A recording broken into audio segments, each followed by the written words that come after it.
Donc ici, on va continuer sur l'unité 3, leçon 13. Donc vous écrivez suite, la date, l'heure, position relative des droites. Maintenant, grand 2. On va voir les droites perpendiculaires. Les droites perpendiculaires. Perpendiculaires. Alors, c'est quoi les droites perpendiculaires? Alors, les droites perpendiculaires sont des droites qui ont un angle de 90 degrés. Ok? Ça veut dire si je veux partir, par exemple, dans un plan cartésien, eh bien, je pourrais faire des droites perpendiculaires. Disons que je vais mettre cette droite-là, comme ça. Voilà. Et si je vous trace une autre droite dans ce sens-là, par exemple, ouais, celle-là ici. Une autre droite qui est comme ça. Ben, je vous dis, est-ce que les droites sont perpendiculaires? Vous allez me dire oui. Regarde, il y a un angle droit de 90 degrés. Si je fais un rapporteur d'angle, je mesure cet angle-là, je trouverai 90 degrés. Mais ça, c'est géométriquement. Mais maintenant, analytiquement, si j'ai les équations, si j'ai les droites bien tracées, je peux le savoir. Donc, on va les écrire ici. Deux droites, géométriquement, ou bien graphiquement, je ne mettrai pas géométriquement, mais j'écris graphiquement. Graphiquement, si je regarde dans un graphique, graphiquement,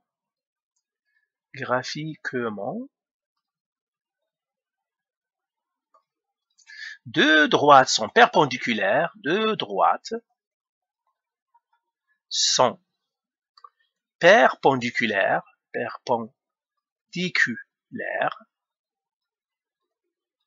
si elles forment un angle droit, Alors, l'angle droit, c'est combien? De 90 degrés. Ça, géographiquement, il suffit que je les regarde. Ah, ça sont des droites perpendiculaires. Mes axes ici, l'axe X et Y, ils sont perpendiculaires parce qu'eux aussi, ils forment un angle droit, un angle de 90 degrés. Mais maintenant, analytiquement, ou bien algébriquement,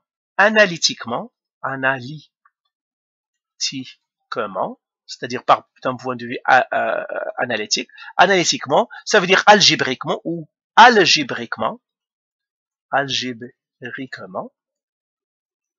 Alors, ça veut dire quoi si j'ai les équations? Comment je vais savoir que deux droites sont parallèles si j'ai les équations, analytiquement ou algébriquement? Alors, deux droites, donc analytiquement, deux droites sont perpendiculaires,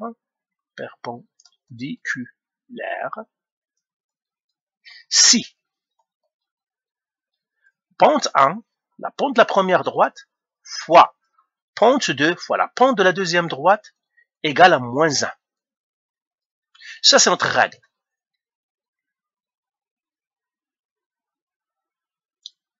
Ça, c'est notre règle.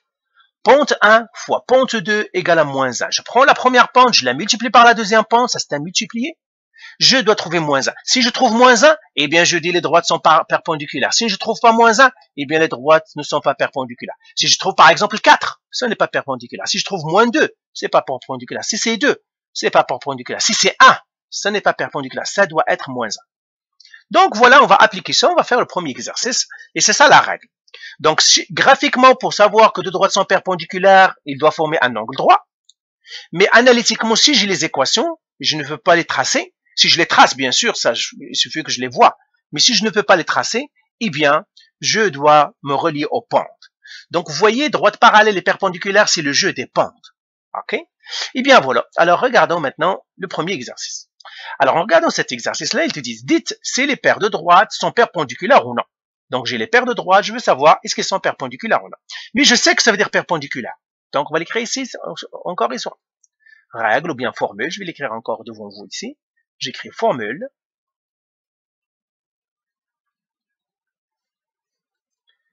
Deux droites sont perpendiculaires. Alors, le signe de perpendiculaire, c'est comme ça. C'est ça, perpendiculaire. Ça veut dire perpendiculaire. Donc, c'est pour cela que moi, parfois, je vais utiliser ce symbole-là. Donc, deux droites sont perpendiculaires si pente 1, la pente de la première droite, qui multiplie la pente de la deuxième droite, pente 2, égale à moins 1.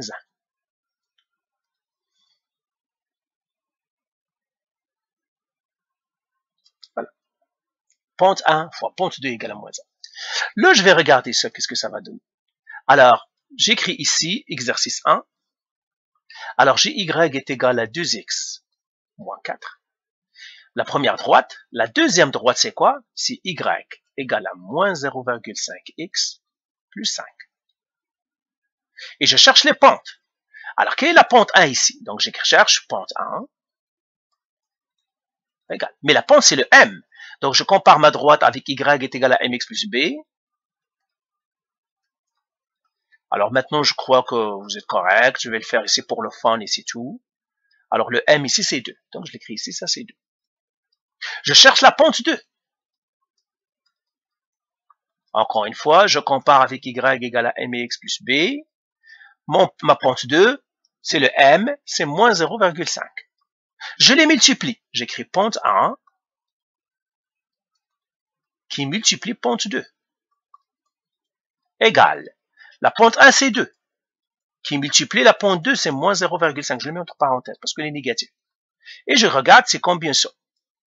Eh bien, si je fais 2 fois moins 0,5, qu'est-ce que ça? Ça me donne moins 1.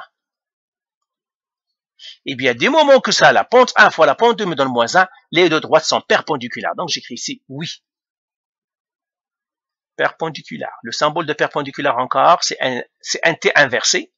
Le T, il est comme ça. On l'inverse, ça veut dire perpendiculaire. C'est le symbole ici. Donc, les deux droites sont perpendiculaires.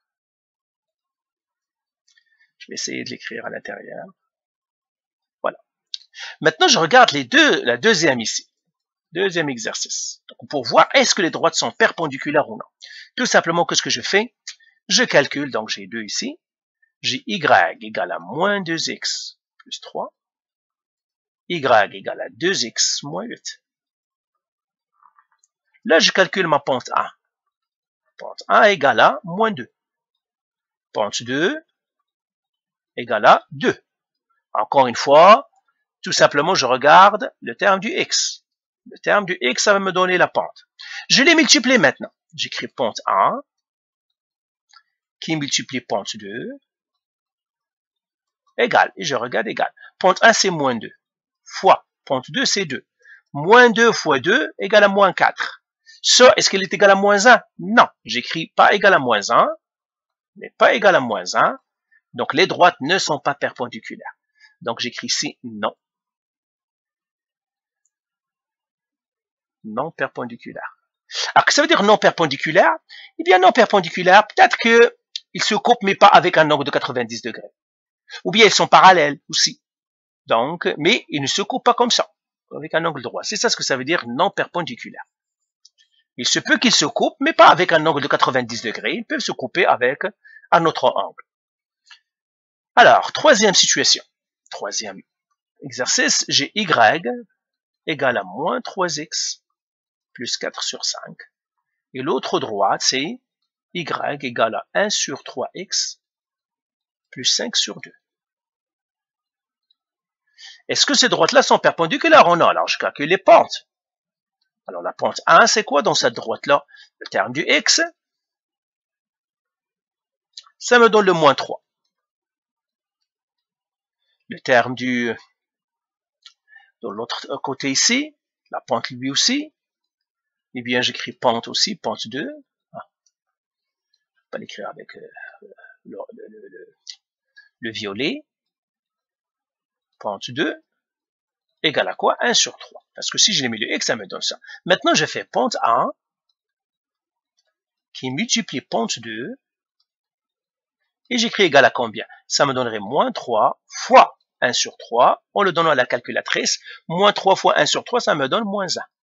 Eh bien voilà, quand j'ai multiplié les pentes, ça me donnait moins 1. Eh bien, ça veut dire oui. Donc là, j'écris oui, perpendiculaire. Donc ces droites-là, si je les trace dans un plan cartésien, ils vont m'en donner des droites, une qui est comme ça, et une autre qui est comme ça, et ils sont perpendiculaires. Alors, regardons la quatrième. Donc cette formule-là, je l'efface ici, maintenant ça ne me sert plus à rien. Vous connaissez, tout simplement multiplier les pentes. Donc la quatrième. 4. J'ai moins x, moins y, moins 4 égale 0. Alors ça encore c'est 0. Et j'écris y, l'autre, je vais l'écrire ici. Get.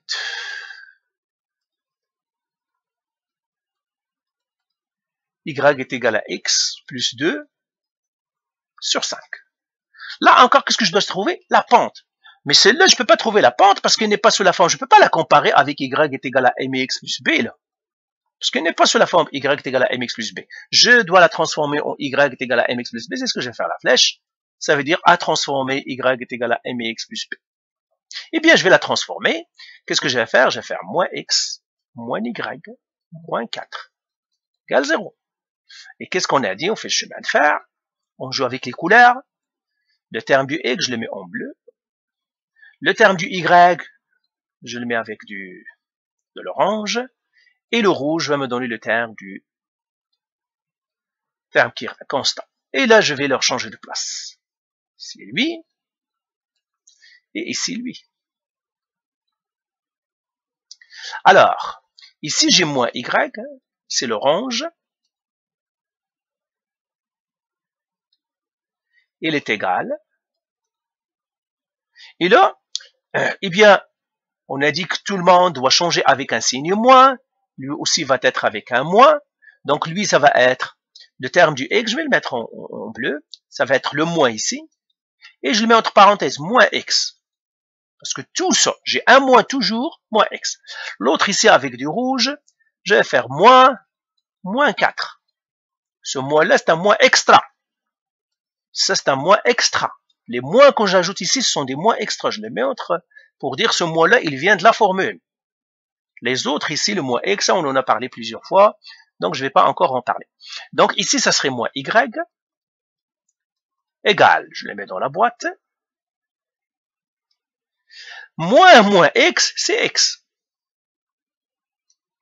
Ben, je vais mettre avec parce que moins, c'est un plus. Ça, c'est x. Moins 4, c'est plus 4. Là, il y a un moins y. Il n'y a aucun chiffre à côté du y. Je mets un 1.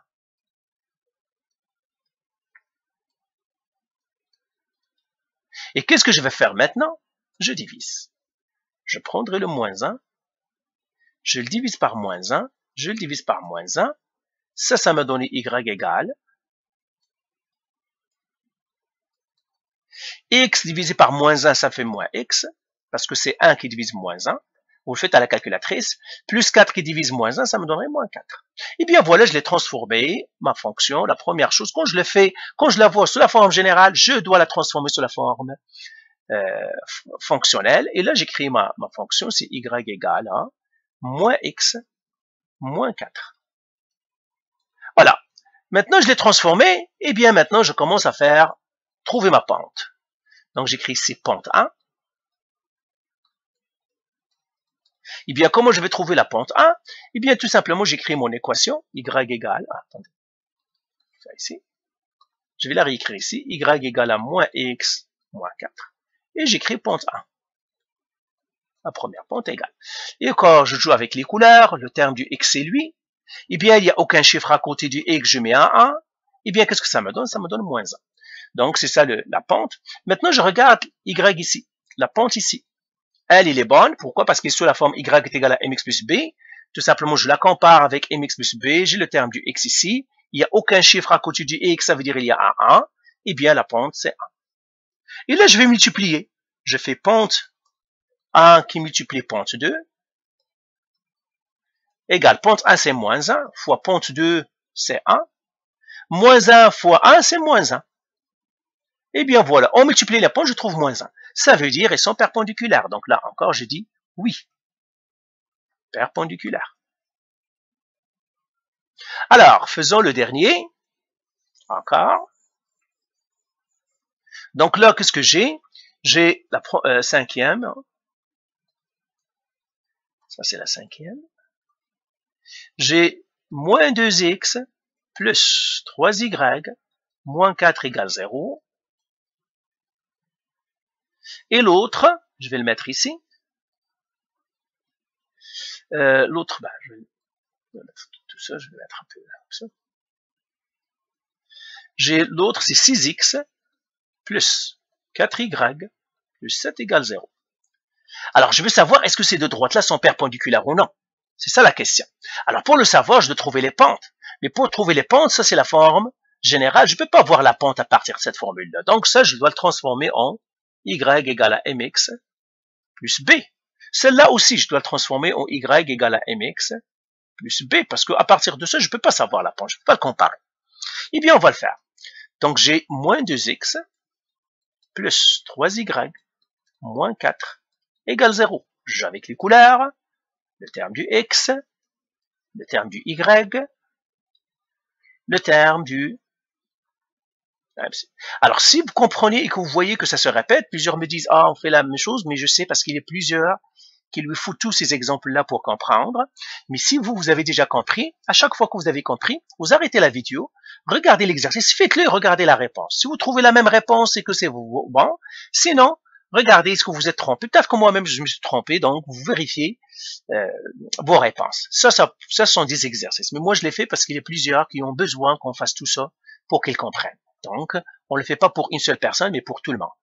Donc, c'est pour cela que je fais des exemples, parce que pour les différentes personnes, en fait. Donc là, je fais un moins. Là aussi, je fais un moins. Et c'est ça. Donc lui, ça va faire moins, le bleu, moins 2x. Parce que ça, c'est moins 2x. Je l'écris ici. Le rouge, j'ai le moins qui est là de la formule, et j'ai le moins 4. Moins 4. Et là, il me reste la boîte orange, donc ça va faire plus 3y. Je fais ça comme une boîte ici. Et je fais égal. Moins 2x, c'est 2x. J'ai 0 moins 4, c'est plus 4. Qu'est-ce que je vais faire? Ce plus-là, à l'intérieur de la boîte, n'est pas utile. C'est les moins qui sont utiles, pas les plus. Là, qu'est-ce que je dois faire? Eh bien, vous savez toujours, on doit diviser par le 3. Donc, je fais sur 3 ici, sur 3 ici. Chacun des termes. Et là, j'écris mon y. Qu'est-ce qui reste? Y égale 2 sur 3, c'est une fraction qui ne se simplifie pas. Ça va faire 2 sur 3x. Plus 4 sur 3, je la donne à la calculatrice. Ça ne simplifie pas non plus. Ça me donne 4 sur 3. Eh bien, voilà, je l'ai transformé. Alors, j'efface tout ça. Voilà. Et là, j'efface tout ça aussi. Et j'écris y égale 2 sur 3x, y égale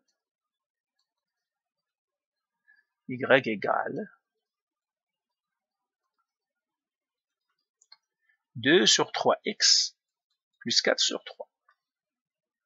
Voilà, je l'ai transformé. Maintenant, je trouve la pente. Alors, la pente ici, c'est quoi? Pente. Ben, trouver la pente, je vais écrire encore mon équation. Y égale à 2 sur 3x plus 4 sur 3. Maintenant, la pente 1 est égale à 2 sur 3. J'espère que vous le voyez déjà ici. Hein. Tout simplement, je prends le terme du x, j'ai mis le x, ça me restera la pente. Maintenant, on va faire lui.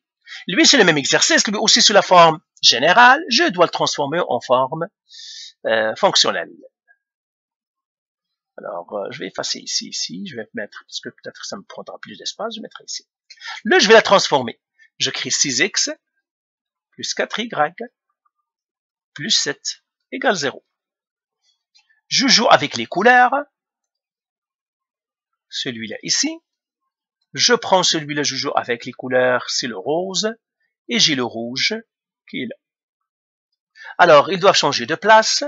Le 6x doit changer de place ici. Et le rouge, lui aussi, doit changer de place ici. Alors, encore une fois, on a un moins ici. Et on a un moins ici. Parce que la flèche, quand il change de place, c'est comme ils doivent payer. C'est comme une paye, on en a parlé. C'est ça. Donc, lui, ça va faire moins 6x. Parce que lui, il n'a pas de moins. C'est pour cela que je ne le mets pas entre parenthèses. Parce que si lui était négatif, je le mettrais entre parenthèses. Mais il n'est pas négatif. Moins plus 7. Et là, j'ai 4 plus 4y. Donc, l'écrit ici. Égale. Comme ça. Dans la boîte. Moins 6x, il ne ressemble à personne. Donc, je commençais par l'écrire lui. 0 moins plus 7, c'est moins 7. Dans la boîte ici, Le plus ici, il n'est pas utile, parce que dans la boîte, le plus n'est jamais utile. Et par contre, le 4, il doit changer de place. Qu'est-ce qu'on doit faire? On doit faire sur 4 ici et sur 4 ici. Et là, je fais la calculatrice. Je crée Y ici qui reste. C'est pas la peine que je le mette dans la boîte parce qu'il est tout seul dans sa chambre. Moins 6, fraction 4, c'est moins 3 sur 2.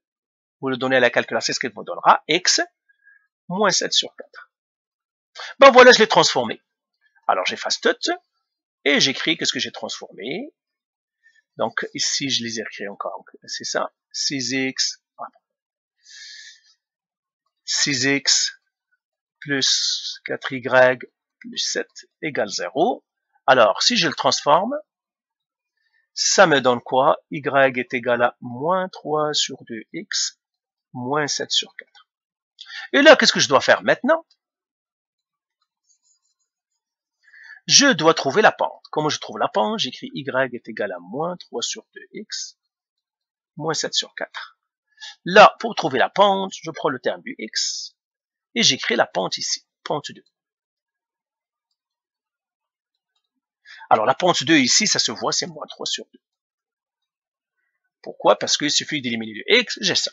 Maintenant, je dois répondre à la question, qu'est-ce que je dois faire? Pente 1 fois pente 2. Donc, j'écris pente 1 qui multiplie pente 2. Égale, la pente 1, c'est 2 sur 3. Qui multiplie moins 3 sur 2, c'est une fraction, c'est un nombre c'est un nombre négatif, je le mets entre parenthèses, qui multiplie moins 3 sur 2. Eh bien, je le donne à la calculatrice. Alors, calculatrice, je fais parenthèse 2 qui divise 3, je ferme la parenthèse, qui multiplie moins 3 qui divise 2. Ça me donne moins 1. Donc, quand j'ai multiplié les pentes, je trouve moins 1, ça veut dire que ces deux droites sont effectivement perpendiculaires. Donc, j'écris oui, perpendiculaire. Donc, voilà pour cet exercice, comment on trouve que deux droites sont perpendiculaires. On doit multiplier les pentes. Comment trouver deux droites sont parallèles? Il faut que les pentes soient égales. Donc, ce sont c'est-à-dire les relations relatives des droites. Donc, voilà, faites les exercices pour bien maîtriser les droites perpendiculaires et les droites parallèles. Il nous reste encore d'autres exercices sur ce chapitre-là et on aura fini. Parfait. Allez, bye.